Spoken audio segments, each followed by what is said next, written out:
ശബരിമല വിമാനത്താവള പദ്ധതിയുമായി ബന്ധപ്പെട്ട സർക്കാർ വിജ്ഞാപനത്തെ സ്വാഗതം ചെയ്ത് ബിലീവേഴ്സ് ചർച്ച്.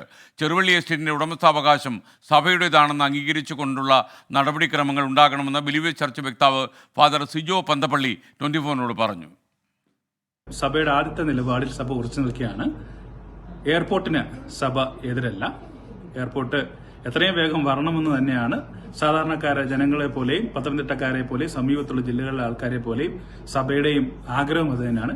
പക്ഷേ സഭയുടെ ഉടമസ്ഥാവകാശം അംഗീകരിച്ചുകൊണ്ടുള്ള നടപടിക്രമങ്ങളായിരിക്കണം സർക്കാർ പാലിക്കുന്നത് എന്നുള്ളതാണ് ഞങ്ങളുടെ അഭ്യർത്ഥന. അത് പാലിച്ചുകൊണ്ടുള്ള ഏത് നടപടിക്കും സഭ ഒപ്പമുണ്ടാകും. മുന്നോട്ടുള്ള നടപടികൾ എന്താണെന്നുള്ളത് ലീഗൽ ടീമിനോട് സംസാരിച്ച് സഭ തീരുമാനമെടുക്കുന്നതായിരിക്കും. പത്തനംതിട്ടയിൽ നിന്ന് ശ്രീജിത്ത് ശ്രീകുമാരൻ നമുക്കൊപ്പം ചേരുന്നു. Sreejith, good morning. പറയൂ, എന്തായാലും ഈ വിമാനത്താവളം വരുന്നതിന് അവർ എതിരല്ല, എന്നാൽ അവരുടെ ഉടമസ്ഥാവകാശം അംഗീകരിക്കണമെന്നാണ് അവരുടെ അഭിപ്രായം. പറയൂ. തീർച്ചയായും എസ്കേൻ, കുറെ കാലമായുള്ള ഈ പറഞ്ഞു കേൾക്കലാണ് ശബരിമല വിമാനത്താവള പദ്ധതി എന്ന്. നിരവധി തവണ അത്തരത്തിലുള്ള വിജ്ഞാപനങ്ങൾ ഇറങ്ങുകയും അങ്ങനെ നടപടിക്രമങ്ങളൊക്കെ പൂർത്തീകരിക്കുകയും ഒക്കെ ചെയ്തു. ഏറ്റവും ഒടുവിൽ കേന്ദ്ര സർക്കാരും ഇത് അംഗീകരിക്കുന്ന ഒരു സാഹചര്യം ഉണ്ടായി. അങ്ങനെയാണ് സംസ്ഥാന സർക്കാർ കഴിഞ്ഞ ദിവസം ഒരു വിജ്ഞാപനം ഇറക്കുന്ന ഒരു സാഹചര്യത്തിലേക്ക് കാര്യങ്ങൾ എത്തിയത്.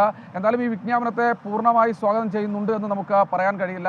ഈ ചെറുവള്ളി എസ്റ്റേറ്റ്, എരുമേലിയിലെ ചെറുവള്ളി എസ്റ്റേറ്റിലാണ് ഈ നിർദ്ദിഷ്ട ശബരിമല വിമാനത്താവള പദ്ധതി സംസ്ഥാന സർക്കാർ ആസൂത്രണം ചെയ്യുന്നത്, അല്ലെങ്കിൽ അവിടെയാണ് ആവിഷ്കരിച്ചിരിക്കുന്നത്.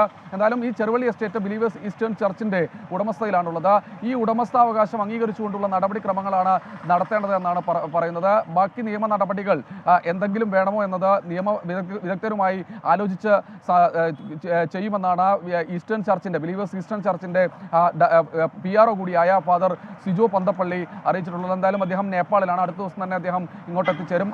ഉടൻ തന്നെ ഇവിടുത്തെ നിയമ വിദഗ്ധരുമായും അതുപോലെ തന്നെ അവരുടെ ബിഷപ്പുമായൊക്കെ സംസാരിച്ചതിന് ശേഷം മാത്രമേ മറ്റു നടപടിക്രമങ്ങളിലേക്ക് കടക്കാൻ കഴിയുകയുള്ളൂ എന്നാണ് പറയുന്നത്. എന്തായാലും ഈ വിമാനത്താവള പദ്ധതിക്ക് അനുകൂലം തന്നെയാണ്. പക്ഷേ സഭയുടെ ബിലീവേഴ്സ് ചർച്ചിന്റെ ഒരു ഉടമസ്ഥാവകാശം എന്ന ആ ഒരു നടപടിക്രമം കൂടി അംഗീകരിക്കണമെന്നാണ് അവർ ആവശ്യപ്പെടുന്നത്. SK